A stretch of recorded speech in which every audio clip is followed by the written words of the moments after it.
નમસ્કાર, ડીવી લાઈવ ન્યૂઝમાં આપનું સ્વાગત છે। આપ જોઈ રહ્યા છો અયોધ્યાથી રામ મંદિરમાં પ્રાણ પ્રતિષ્ઠા ઉત્સવનો સીધું પ્રસારણ। અયોધ્યામાં રામલલ્લાની મૂર્તિની પ્રતિષ્ઠા ભારતના યશસ્વી વડાપ્રધાન નરેન્દ્રભાઈ મોદીના હસ્તે કરવામાં આવી છે। પ્રતિષ્ઠા વિધિ સંપન્ન થયો છે। રામલલ્લાની પ્રતિમાને પ્રતિષ્ઠા વિધિ કર્યા બાદ વડાપ્રધાન નરેન્દ્રભાઈ મોદીએ રામલલ્લાની પ્રદક્ષિણા કરી હતી, દંડવત પ્રણામ કર્યા હતા અને સંતો મહંતોના આશીર્વાદ પ્રાપ્ત કર્યા હતા। રામ મંદિરની પ્રતિષ્ઠાનો સંપૂર્ણ વિધિ શાસ્ત્રોક્ત વિધિ પ્રમાણે સંપન્ન થયો છે અને વડાપ્રધાન નરેન્દ્રભાઈ મોદીના હસ્તે અયોધ્યાની અંદર રામ મંદિરની અંદર રામજીની પ્રતિષ્ઠા સંપન્ન થઈ છે।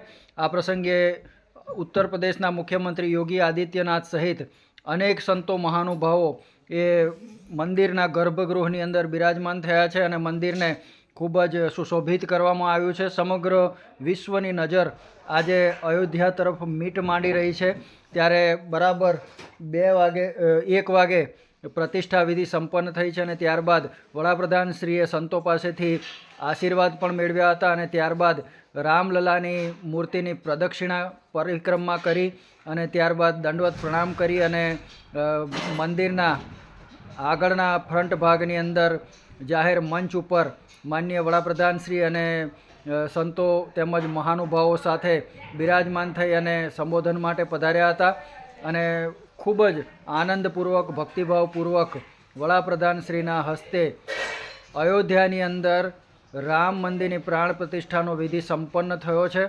જેના દ્રશ્યો આપણે સીધા અયોધ્યાથી જોઈ રહ્યા છીએ। ભગવાન શ્રી રામની મૂર્તિ જે કૃષ્ણ શિલામાંથી બનાવવામાં આવી છે, કાળા શ્યામ રંગની આ શિલા છે। આ મૂર્તિને શ્યામ શિલામાંથી બનાવવાનું પણ એક વિજ્ઞાન છે કે આ કૃષ્ણ શિલા જે કર્ણાટકની અંદરથી મળી આવેલી છે અને કર્ણાટકની અંદર જે જગ્યા ઉપર ભગવાન શ્રી રામના પિતા દશરથજી એક પુત્ર કામેષ્ઠી યજ્ઞ કરવા માટે જે ઋષિને બોલાવ્યા હતા, એ ઋષિનો જ્યાં આશ્રમ હતો તેનાથી નજીકમાંથી જ આ શિલા મળી આવી હતી।